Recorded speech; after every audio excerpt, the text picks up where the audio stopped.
감사하는 저와 여러분이 되길 바랍니다. 감사하는 신앙의 표현입니다. 우리 그런 의미에서 우리 옆 사람과 우리 한번 제 옆자리에 앉아주셔서 감사합니다 하고 이렇게 이야기 한번 해보겠습니다.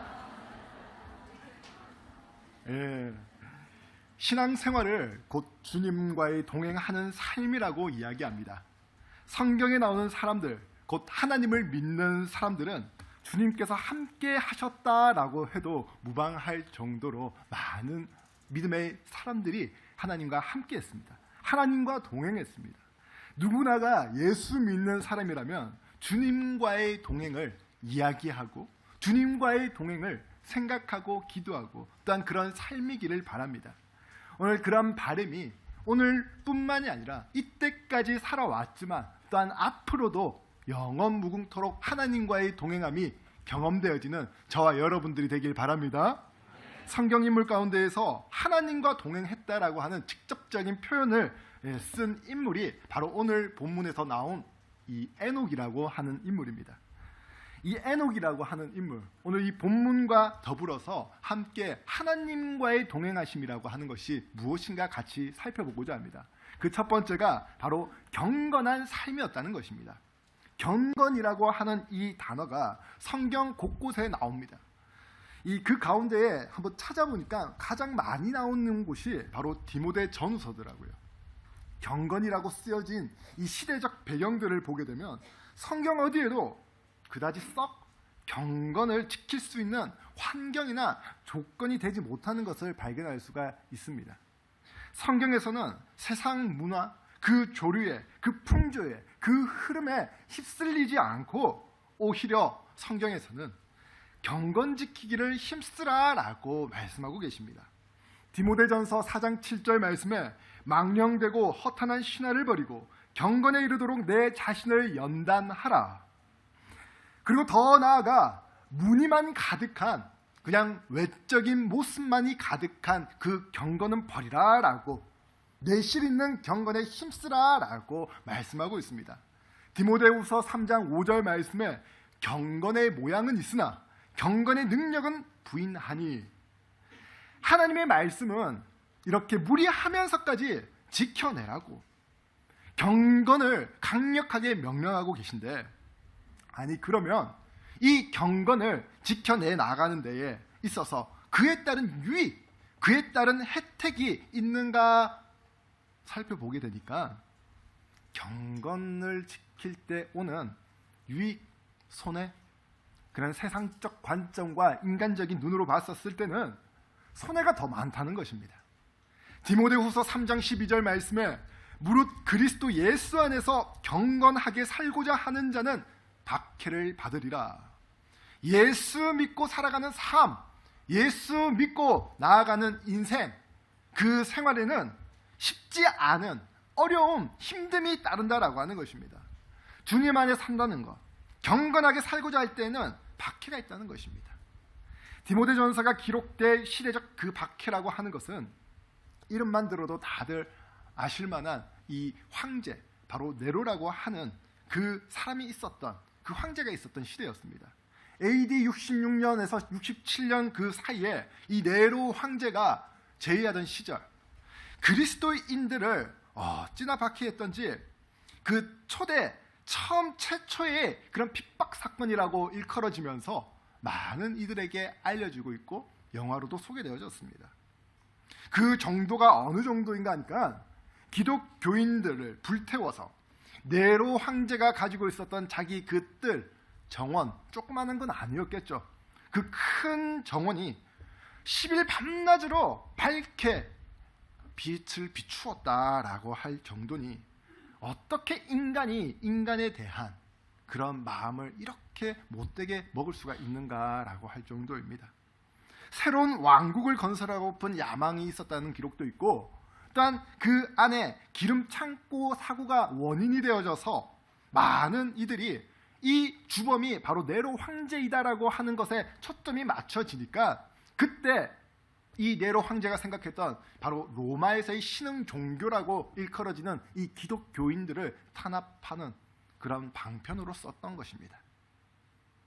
화형, 사람을 죽이는 것, 이 일들이 네로 황제가 죽고 나서 퇴위하고 나서도 계속해서 그 다음 그래서 로마의 10대 박해라고 하면은 그 모두가 바로 크리스천들이 다 들어가 있는 그런 박해였습니다. 이런 박해를 받을 만큼 기독교인으로서 크리스천으로서 살아간다는 거 사실 말로 표현하기 힘들 정도의 그런 참담한 삶이었습니다. 그런데 오늘 하나님께서 박해가 있더라도 이 경건을 지키라, 그리고 경건에 이르도록 연단하라 라고 그렇게 말씀하십니다. 아니 도대체 뭐가 그렇게 중요하시길래, 이 경건이 무엇이길래 하나님께서 이렇게 말씀하시고 강조하시는지. 주님과의 동행함에 있어서 이 경건은 빼놓을 수 없는 바로 우리가 지녀야 할 그런 모습이고 생활인 것입니다. 일본어 성경을 보니까 신심이라고 나와 있더라고요. 믿을 신자에 마음 심자, 믿는 마음, 믿음을 이야기합니다. 이 헬라어적 의미로 보니까 유세베이아, 유는 좋다라고 하는 그런 의미이고, 이 세이아라고 해서 이 원어인 셉은 바로 놀라다라고 하는 그런 의미가 있더라고요. 근데 여기에서 단순히 깜짝 놀라서 놀라다라고 하는 그런 의미가 아니라 두려워서 놀라다라고 하는 그 표현이 있습니다. 그러면 이렇게 이야기가 되는 거죠. 두렵고 그래서 놀라는데 좋다. 두렵고 놀라운데 좋다. 이 뭔가 생각해 보니까 저희 놀이공원 갔었을 때에 이 롤러코스터 탈 때 어떻습니까? 타기 전에 놀래합니다. 두려워합니다. 폭탄머리 되어가지고 막 이게 타가지고 딱 내려왔었을 때 그 솟구치는 아드레날린, 그때 오는 그 즐거움과 그 좋음, 그 기쁨, 쭉은 아니더라도 그 놀이공원에 있는 만큼만은 가지 않습니까? 근데 이 경건이라고 하는 이 표현이 그것과 같은 건 아닙니다. 이것과 비교하려고 예를 든 겁니다. 근데 이 안에서의 이 경건이라고 하는 것은 성경적 다른 의미가 있습니다. 바로 사람이 하나님 앞에서 두려워하는 놀램이 있어야 된다라고 하는 것입니다. 하나님에 대한 의식, 곧 죄를 떠나게 하고 그리스도 안에 숨게 만드는 그 의식, 그 마음, 그 믿음, 우리가 면전의식이라고 하지 않습니까? 얼굴과 맞대어지는 그런 이 상황일 때, 사람과 만날 때는 의식을 합니다. 하나님과 사람과의 만남일 때 또한 우리가 의식을 가져야 한다는 것입니다. 하나님에 대한 의식, 하나님에 대한 마음, 그 마음일 때에 하나님께서 주시는 그런 주의 자녀에게 잠잠한 은혜가 있다는 것입니다. 그것을 저와 여러분들이 경험한 말로 바꾸어서 이야기하게 되면 주 안에서의 기쁨, 주 안에서의 즐거움, 주 안에서의 소망, 주 안에서의 황홀, 하나님을 생각하고 하나님의 말씀을 묵상하고 찬양을 부르고 기도에 나아갈 때에 하나님께서 주시는 그런 잠잠하지만 내 안에 모르는 그 안에서의 뜨거움들이 분출되어지고 거기에서 또다시 힘을 얻어지고 그 안에서 또다시 하나님께로 나아가는 소망을 얻게 되는 것입니다. 시편 2장 12절 말씀에 여호와를 경외함으로 섬기고 떨며 즐거워할지어다. 하나님을 두려워하는 자에게 하나님께서 기쁨을 주시는 법입니다. 두려운데 기뻐하는 삶, 떨리는데 즐거운 삶. 참 아이러니컬한 표현이지만 이것이 주님께서 주님의 자녀에게 주시는 이 세상과 다름, 아니 비교할 수 없는 롤러코스터 타고 난 후에 그 솟아나는 아드레날린과 같이 비교할 수 없는 하나님께서 주시는 은혜가, 그 기쁨이, 그 소망이 우리 하나님께 있다는 사실입니다. 우리가 살고 있는 세상, 경건을 지키기가 참 편한 세상 같아 보입니다. 저 뒤에 보시면은 바깥 세상 한번 보시기 바랍니다. 참 화창한 날씨 속에서 참 나들이 하기 참 좋은 날씨입니다. 그런데 어떻습니까? 하늘을 바라보고 산을 바라보고 주위를 바라보면 참 편한 세상 같은데, 우리 마음 가운데 우리 마음을 또 들여다보게 되면 실상은 또 무엇을 먹을까? 또 무엇을 마실까? 예배 끝나고 나서 또 뭘 먹어야 되지? 예배 끝나고 나서 또 어디로 가야 되지? 라고 하는 끊임없는 그런 고민들. 근데 그 차원을 넘어서 세상에서 도태되지 않기 위해 끊임없는 노력, 끊임없는 답습으로 자기의 실력을 쌓고, 그리고 세상 가운데에서의 인정받는 모습으로 살려고 얼마나 아둥바둥하면서 살아가고 계십니까?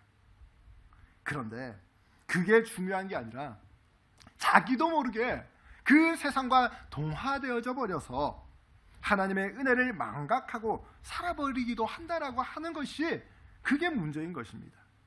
사람은 하루의 삶 속에서도 얼마나 많은 선택을 하며 살아가는지 모릅니다. 순간순간의 갈등 속에서 잘못된 선택으로 하나님을 잊어버리고 살아갈 때가 있습니다.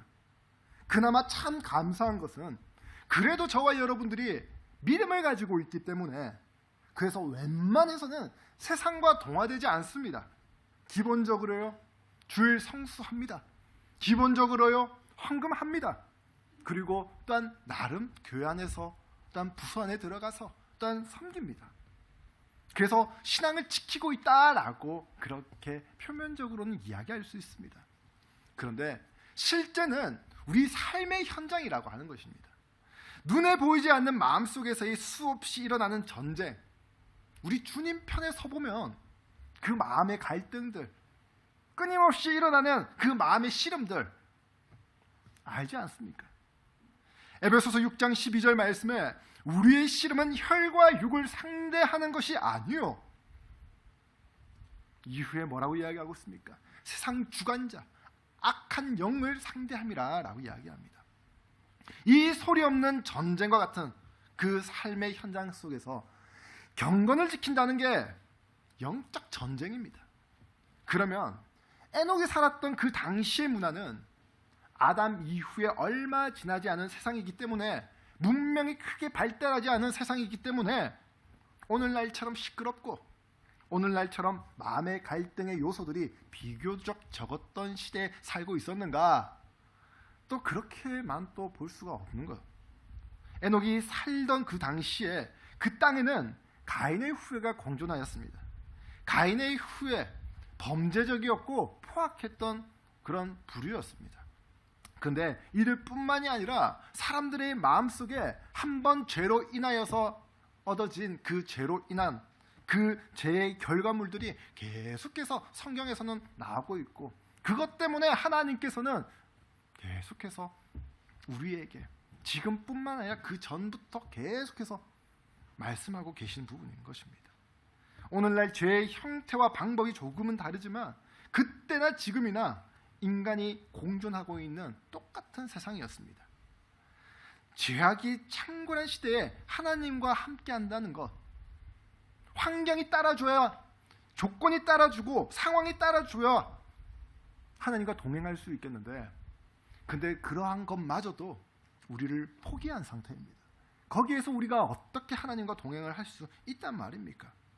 그런데 오늘 본문 이 짧지만 이 네 줄 속에 에녹은 하나님과 동행했다라고 성경에 기록되어져 있습니다. 하나님과 동행한다는 말, 문자 그대로 하나님과 같이 걷는다라고 하는 의미입니다. 누군가 같이 길을 걸어 보신 적 있을 것입니다. 누군가 함께 길을 걸어갈 때 가장 고역일 때가 어떤 때였는지 아십니까? 어떤 때이라고 보십니까? 생각과 마음이 전혀 맞지 않는 사람과 함께 길을 걸어갈 때 그것 참 고역이지 않을 수가 없습니다. 아니, 그것도 괜찮습니다. 근데 문제는 전혀 맞추려고 생각지도 않으려고 한다는 것에 있다는 것입니다. 한 사람은 맞추려고 그렇게 하는데 다른 한 사람은 전혀 맞추지 않으려고 할 때에 평행선상으로 갈 수밖에 없는 것이죠. 동행은 몸의 동행도 있지만 또한 마음의 동행도 같이 가야 합니다. 주님과의 동행은 바로 하나님의 뜻, 그것을 추구하면서 그 마음을 맞춰 나간다는 것입니다. 눈에 보이는 사람은 함께 갈 수가 있는데 눈에 보이지 아니하시는 우리 하나님, 우리 그분과 함께 하려고 할 때에 우리가 어떻게 해야 되는 겁니까? 그 하나님 마음 맞춰 나가려고 하면 어떻게 해야 하는 겁니까? 상대방이 자기 마음을 맞추고 기분을 맞추는 모습을 보면 어떠하십니까? 우리 자식 키우는 우리 부모님들, 우리 아이가 그래도 내 말 들으려고 부단히도 노력하고 부단히도 그렇게 힘써하는 모습, 때로는 넘어지고 때로는 실수도 하는 그 모습이지만 그래도 부모님 하신 말씀이기 때문에 들으려고 하는 그 참 모습 보면은 대견스럽지 않습니까? 참 사랑스럽지 않습니까? 우리 하나님께서 이 에녹이 함께하는 그때에 하나님께서 이 에녹을 보고 어떤 마음이었을까라고 하는 것을 보게 되니까 히브리서 11장 5절 말씀에 이렇게 표현하고 있습니다. 믿음으로 에녹은 죽음을 보지 않고 옮겨졌으니 하나님이 그를 옮기심으로 다시 보이지 아니하였느니라. 그는 옮겨지기 전에 하나님을 기쁘시게 하는 자라 하는 증거를 받았느니라. 에녹은 하나님을 기쁘시게 하려고 했다라고 기록되어져 있습니다. 하나님은 이 에녹을 단순히 동행했다라고 하는 것만을 이야기하는 것이 아니라 하나님을 기쁘시게 하기 위한 그런 삶을 살아왔다라고 하는 것을 기록하고 있습니다. 누군가를 기쁘게 한다. 이는 자기의 가지고 있는 그 생각, 그 마음, 그 욕심, 그 욕망, 자기의 이기적인 거, 의지 잠시 내려놔야 합니다. 그리고 어떻게 해요? 상대방의 그 뜻을 알고 파악해서 거기에 맞춰 나가려고 하는 그런 노력이 있어야 합니다. 하나님께 대한 우리의 마음 또한 그렇습니다. 로마서 12장 2절 말씀에 너희는 이 세대를 본받지 말고 오직 마음을 새롭게 함으로 변화를 받아 하나님의 선하시고 하나님의 기뻐하시고 하나님의 온전하신 뜻이 무엇인지 분별하고 판단하라. 그렇습니다. 이 세대를 본받지 말고 하나님께 초점 맞춘 인생이 바로 주님과의 동행하는 삶인 것입니다. 에녹은 그런 환경과 상황 거기에 휩쓸리지 아니하고 하나님과의 동행함 속에 살려고 부단히도 마음을 가졌던 애썼던 사람이었습니다.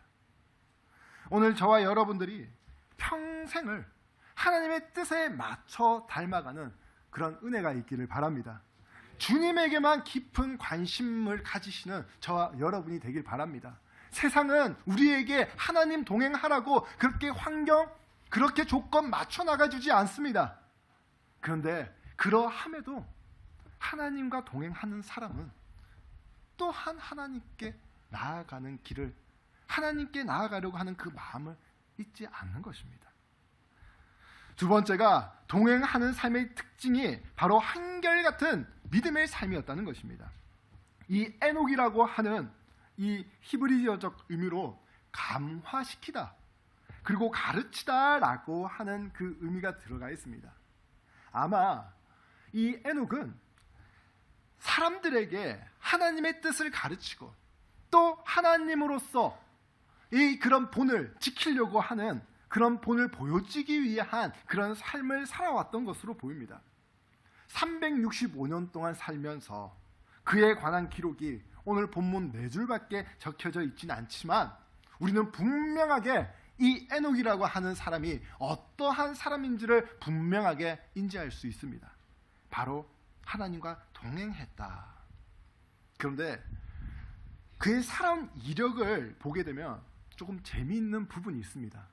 오늘 본문 21절과 22절을 보시게 되면 21절에 65세에 무드셀라를 낳았고 22절에 무드셀라를 낳은 후에 300년을 하나님과 동행하며 자녀를 낳았다. 재미있다라고 하는 게 어떤 걸 이야기하냐면은 65세 애를 낳았다라고 하는 그게 재미있는 게 아니라 65세 동안 뭘 했냐라고 하는 것입니다. 하나님이 그와 함께 했던 때를 보게 되면 65세 때 이 무드셀라를 낳은 후부터 하나님께서 300년 동안 동행하셨다라고 하는 이야기입니다. 무엇이 계기가 되어져서일까? 그러면 65세 때까지는 하나님과 동행하지 않았었던 것인가? 그리고 어떻게 65세가 기점으로 되어져서 이 사람이 하나님과 동행하는 삶으로 변화되어졌을까? 한번 찾아보니까 아쉽게도 거기에 대한 기록은 나와 있지가 않더라고요. 그런데 이 에녹이 자기 아들의 이름을 무드셀라라고 지은 것을 봐서 조금은 추측할 수 있는 것이 있습니다. 뭐냐니까 무드셀라가 우리는 알기로는 창세기에서 우리 인간이 살아온 인생 가운데에 가장 긴 수명을 가진 사람이다, 장수한 사람이다 라고 하는 것을 우리가 알고 있죠. 969살, 969세. 근데 이 무드셀레라고 하는 이 의미를 보니까 병기의 사람, 창의 사람, 무력의 사람이라고 하는 그런 표현, 그런 의미가 들어가 있더라고요. 보통 아버지가 자식 이름 지을 때 쉽게 그냥 막 생각해서 이름 짓지 않습니다. 뭐 두봉이, 삼봉이, 사봉이, 오봉이, 육봉이 그런 식으로 해가지고 숫자 이름 넣어가지고 그렇게 짓지 않습니다. 행여나 짓더라도 그 안에 분명한 그 아이에 대한 의미가 들어가 있는 것입니다. 이 세상에서 자기 자식 잘 안 되기를 바라는 부모님이 어디 있겠습니까? 에녹 또한 이 무드셀라가 이 세상에서 잘 되기를 바라는 마음에서 이름을 지었는데 그 의미가 바로 창의 사람, 무력의 사람이라고 하는 것입니다. 이 험악한 세상, 죄악이 관영한 이 시대에 병기의 사람, 창의 사람, 무력으로 살아가지 않으면 자기 목숨 부지 못하고 살아간다는 것 분명하게 잘 알고 있었기 때문에 그것이 잘 사는 삶이라고 생각하지 않았을까라고 하는 그런 추측입니다. 그래서 알 수 있는 것은 65세 전에는 하나님 함께 하시지 않았지만 65세 이후에는 하나님 함께 하셨다는 것입니다. 과거에 어떤 삶을 살았고 그런데 어떻게 달라졌다라고 하는 그런 계기도 중요하지만 그것만큼 또 중요한 것이 지금입니다. 지금 누구 편에 서 있느냐라고 하는 것입니다. 지금 누구와 함께 하고 있느냐라고 하는 것입니다. 지금 어느 선상에 있고 어느 라인에 있느냐라고 하는 것입니다. 에녹은 하나님과 함께 동행하는 삶이었습니다. 이번 한 주 우리가 살아오면서 저와 여러분들은 누구와 무엇과 함께 동행한 삶이었습니까? 우리는 각자 예수님을 알고 하나님을 만나는 계기가 있었고 상황들이 있었습니다. 그러나 중요한 것은 내가 그 예수님을 알고 믿는 믿음의 자리에 나는 오늘 또 지금 이 자리에 믿음을 지켜 나가고 있느냐는 것입니다. 한결같은 믿음으로 주님 바라보며 살아가고 있느냐라고 하는 것입니다. 하나님을 기쁘시게 하는 데에 나는 내 마음이 그 초점이 맞춰져 있느냐라고 하는 것입니다. 그런데 우리가 살아가다 보면 종종 살아가지 못할 때 그렇게 살지 못하고 넘어질 때도 있습니다. 그래도 또 우리 하나님께 돌아서려고 하는 그런 믿음의 길로 접어들려고 하는 그런 마음이 있는 저와 여러분들이 오늘 또 쓰러졌지만 다짐하고 오늘 또 쓰러졌지만 결단하고 오늘 또 넘어졌지만 주의 길로 가려고 하는 그런 마음일 때에 우리 하나님께서 기뻐 영광 받으실 줄로 믿습니다. 저와 여러분들이 그러한 산전수전 다 겪어도 지금 이 자리에 믿음을 지키고 있다라고 하는 것이 전적인 하나님의 은혜인 줄로 믿습니다. 폐잔병들을 불러 모은 그런 집단, 그런 모임, 할 일 없어가지고 세상에서 이 시간 돈 벌려면 얼마든지 벌릴 수 있는데 근데 돈 못 벌어가지고 모아놓은 그런 모임이 아니다라고 하는 것입니다. 하나님 그분 진정 살아계시고 진정 내 삶을 지금까지 인도해 주시고 앞으로 인도해 주실 것을 생각하고 묵상하고 기도하면 좀 험한 이야기는 미치겠는 거예요. 참 신기하면서도 대단하지 않습니까? 우리 성도님들, 사랑하는 우리 성도님들, 넘어지고 쓰러져도 또 언제 그랬냐는 듯이 또다시 일어나가지고 믿음의 노선 위에 서 있지 않습니까? 잘해야 본전이고 잘해도 누구 하나 알아주지 않고 격려해주지 않고 잘했다고 뭐 칭찬해주는 것도 아닌데 또 한결같은 믿음 가지고 또 이 예배의 자리에 나와서 그 먼 길 뜨거운 태양볕 아래 자기 집에서 에어컨 틀고 쉴 수도 있는데도 불구하고 또 이 믿음의 선상에 섰다라고 하는 길, 참 이 어려운 걸 자꾸 해내세요. 이 쉽지 않은 이 길을 삐져나가려고 하면은 자꾸 궤도 수정해가지고 돌아오려고 하세요. 그 길을 가려고 하시는 거예요. 왠 줄 아십니까? 제가 여러분들을 대변해서 말씀드리면 세상 아무리 좋고 좋아도 좋아 죽을 것 같아도 그래도 믿음의 사람, 하나님의 사람, 하나님의 사람은 하나님께 소망을 두는 믿음이 있기 때문인 줄로 믿습니다. 하나님이 좋고 하나님 생각하면 눈물 나고 나 같은 놈 무엇이겠냐, 나 같은 놈 내 실상 바라보게 되면 추악하고 더럽고 이기적이고 나밖에 모르는 놈인데 나 같은 놈 뭐라고 우리 하나님께서 사랑하신 독생자 예수 그리스도를 아낌없이 내어주시면서까지 나를 사랑하시느냐 말입니다. 자꾸 사탄마귀는 내 눈앞에서 깐죽거리고 내 마음의 유혹의 욕심, 그 열매를 심어놓고 죄를 짓게 하려고, 그래서 하나님 편에서 떠나버리게 하려고 우는 사자와 같이 집어삼키려고 하는데 우리는 삶 속에서 또한 거기에 반응해가지고 죄로 인해서 하나님과 일시적으로 그렇게 멀어진 때도 있었지만 우리 성령 하나님께서 깨달음 주셔가지고 이거 잘못된 삶이구나 회개하면서 또다시 하나님 바라보고, 아니 하나님 바라봐 줄 수밖에 없고 하나님 다시 생각할 수밖에 없게 해주신 것.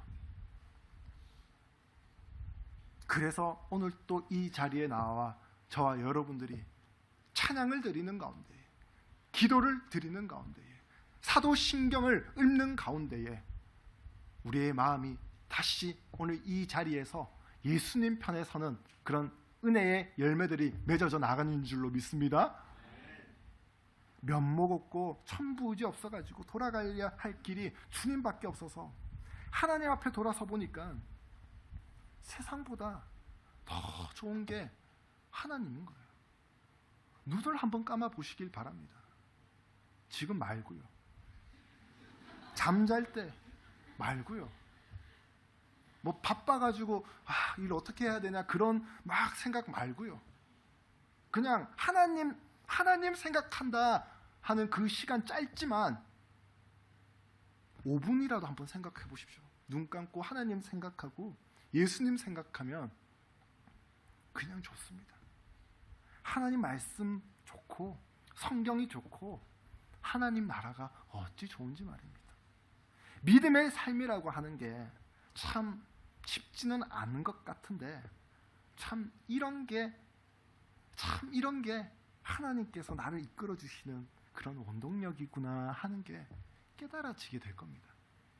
이 믿음의 삶 끝까지 한결같이 지켜나가는, 아니 지켜나가게 해주시는 우리 하나님 바라보고 나아가는 삶, 그게 주님과의 동행하는 삶인 줄로 믿으시길 바랍니다. 마지막으로 말씀으로의 삶이었습니다. 에녹은 믿음의 선상에 섰습니다. 하나님과 동행하는 삶을 살았습니다. 동행, 이 사전적 의미로 이야기하면 일정한 곳으로 길을 같이 가거나 오거나 그렇게 함, 동행, 이 말이 참 따뜻하고 참 정겹게 느껴지지 않습니까? 원수와의 동행, 그거는 빼고요. 영국의 한 신문사에서 영국 끝에서 런던까지 가장 빨리 가는 방법이라고 하는 질문을 이 현상 공모했습니다.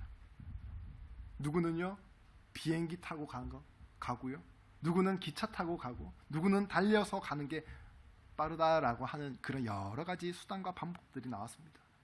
근데 1등으로 당선된 답이 나왔습니다. 무엇인지 아십니까? 예, 맞습니다. 마음 맞는 사람과 같이 가는 거예요. 예. 근데 여기에 나온 거는 바로 좋은 친구와 함께 가는 것. 아무리 먼 길이라도 함께 할 수 있는 마음의 친구, 그 친구와 함께 갈 수 있다면 이보다 더 좋은 게 없는 거예요. 천군 만마를 얻은 듯한 느낌. 좀 말이 조금 과장됐나요? 저 여러분들은 누굽니까? 사람은 한계가 있더라고요. 사랑도 한계가 있더라고요. 사랑한다 해도 저희 어머니 절 너무나도 끔찍히 사랑하시는데 경제적 상황 안 좋으니까 다니는 학원 또 그만두게 하시더라고요. 한계를 허무신 분이 계세요. 그 사랑이 있다고요. 그 사랑을 실현하신 분이 있으시다고요. 바로 누구시죠? 맞습니다. 우리 예수님이십니다. 진정 좋은 친구, 우리 예수님인 줄로 믿습니다.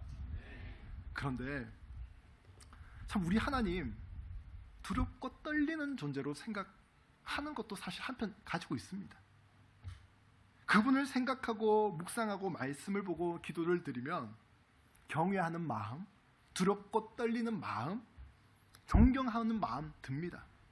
그런데 또 하나 자연스럽게 이어져 가는 한 마음이 또 하나가 있더라고요. 이 표현이 좀 경박스러울런지 모르겠지만 친구 같다라고 하는 그런 마음이 드는 것은 저만의 착각이겠습니까? 찬송가 369장을 찬양하다 보니까 죄짐 맡은 우리 구주 어찌 좋은 친군지 걱정 근심 두려움을 우리 주께 맡기세. 같이 가주지 않는 사람에게 뭔가 부탁 못합니다. 함께 하지 않고 같은 길 걷지 않는 사람에게 뭔가 맡길 수 없습니다. 그런데 우리 예수님께서는 맡기라고 하세요. 의탁하라고 하세요. 쉬라고 하세요. 내가 짊어가겠다라고 하세요. 마태복음 11장 28절 말씀에 수고하고 무거운 짐진 자들아 다 내게로 오라. 내가 너희를 쉬게 하리라. 오늘 본문의 에녹은 누구와 함께 동행하고 있는 사람이었습니까? 하나님이셨습니다. 이 에녹이 동행했던 하나님, 이 에녹의 하나님, 그것이 에녹만의 하나님이십니까? 그 당시에 에녹만의 하나님이셨습니까? 우리 김창석 집사님의 하나님이시기도 하시고, 우리 강일규 집사님의 하나님이시기도 하시고, 우리 저 끝에 계시는 우리 정인배 집사님도 하나님의 하나님이시기도 하시고, 우리 모든 하나님, 내 구주 예수 그리스도, 그분께서 나를 위해서 십자가에 못 박혀 죽으시고 다시 사신 그 사건, 그 사실을 믿는 한 사람 한 사람, 저 여러분들이 바로 나의 하나님, 바로 우리의 하나님이신 것입니다. 그런 에녹은 하나님과 300년 동안 동행한 사람이었습니다. 사람하고 그 사람의 의미는 틀립니다. 사람은 100명, 1000명, 10,000명을 놓고도 사람이라고 이야기하지만 그 사람 바로 단 한 사람을 이야기하는 것입니다. 유일무이하게 그 한 사람을 지칭하는 것입니다. 아담의 족보를 보면 태어나고 애를 낳고 죽었다, 태어나고 애를 낳고 죽었다 라고 하는 계속 그 얘기만 나옵니다. 인생 어떻게 보면 이렇게도 간결하고 간단하게 표현했나 싶을 정도입니다. 또 한편으로는 참 허무합니다. 그런데 그게 죄를 범한 인생의 비극적 운명인 것입니다. 그런데 그 비극적 운명도 극복해 하신 바로 하나님의 방편이 바로 예수 그리스도이셨습니다. 에녹을 보십시오. 아람의 족보 가운데 다른 사람들은 다들 자기 길 걸어갔습니다. 그런데 에녹은 하나님과 걸어갔다, 하나님과 동행했다라고 이야기합니다. 수많은 사람들 가운데에 단 한 사람도 하나님과 마음을 맞춘 이가 없었는데, 근데 에녹은 그 수많은 사람들 가운데에 하나님의 사람으로 입혀져서 오늘 이 본문에서 이야기하고 있는 것입니다. 그렇게 같이 갈 수 있는 이유가 무엇일까? 바로 말씀의 삶이었던 것입니다. 에녹에 관한 그 내용을 보니까 저는 창세기에만 있을 줄 알았는데 찾아보니까 히브리서 11장 5절 말씀에도 있었고, 또 에녹이라고 하는 이 사람이 또 한 구절에 더 나와 있더라고요. 그게 바로 유다서 1장 14절에서 15절 말씀입니다. 한번 읽어드리겠습니다. 아담의 7대 손 에녹이 이 사람들에 대하여도 예언하여 이르되, 보라, 주께서 그 수만의 거룩한 자와 함께 임하셨나니 이는 무사람을 심판하사 모든 경건하지 않은 자가 경건하지 않게 행한 모든 경건하지 않은 일과 또 경건하지 않은 죄인들이 주를 거슬러 한 모든 완악한 말로 말미암아 그들을 정죄하려 하심이라 하였느니라. 이 말이 좀 길지만 요약하면 이겁니다. 당대의 악한 하나님 편에 서지 않는 사람들에게 하나님의 뜻을 전파했던 사람으로 이 에녹이 쓰임받았다라고 하는 것입니다. 에녹은 말씀과 함께했던 사람이었습니다. 말씀으로 살았고 그 말씀대로 살았고 그 말씀을 전파했던 사람이었습니다. 서로 생각과 문화가 다른 사람끼리 각자 각자의 의견을 듣고 수렴해서 이 생각의 차이를, 이 의견의 차이를 좁혀져 나가는 작업을, 이 합의점을 찾는다라고 이야기합니다. 하나님하고도 그렇습니다. 내 생각, 내 의견을 하나님께 구하면서 하나님 말씀에서 합의점을 찾는 것입니다. 그런데 여기에서 주의해야 할 것은 이 합의점이라고 하는 게 내 상황에 맞춰가지고 하나님의 말씀을 끼우는 그런 작업이 아니라 하나님의 말씀에 전적으로 순종하면서 나아간다라고 하는 그 합의점인 것입니다. 비록 나와 생각이 다르시고 내 상황과 다른 말씀을 하시는 것 같지만 나를 이 세상에서 그 누구보다 나를 잘 아시고 나를 위해 독생자 예수 그리스도를 아낌없이 내어주신 그 한량없는 은혜와 그 사랑을 묵상할 때에 우리는 다시 나를 의인으로, 나를 하나님의 자녀로, 나를 영원한 생명으로 인도해 주신 그 하나님께 또다시 믿음의 발을 내딛어 나가는 것입니다. 내 평생 가는 길, 이 찬양 가사에서처럼 내 평생 가는 길, 순탄하여 늘 잔잔한 강 같든지 큰 풍파로 무섭고 어렵든지 우리 각자 각자의 살아가시는 그런 생활과 그런 삶의 현장 다들 틀립니다. 다릅니다. 하지만 분명한 것은 어려우나 힘드나 그 정도의 차이는 있지만 우리 믿는 믿음의 사람은 그 상황과 그 환경에 관계없이 하나님의 동행하심으로 나아가는 그런 은혜 충만한 삶이 되어지길 그리스도의 이름으로 기도합니다. 하나님의 동행하는 삶, 에녹만의 하나님이 아니었습니다. 우리 각자 예수 그리스도를 나의 구주 나의 하나님으로 믿는 믿음의 사람들에게 또한 하나님께서 우리와 함께 하신다라고 말씀하고 계십니다. 이번 한 주 우리가 저 예배 문을 빠져나갈 때에 우리 하나님의 동행하심을 경험하고 체험하는 그런 은혜가 있기를 그리스도의 이름으로 기도합니다.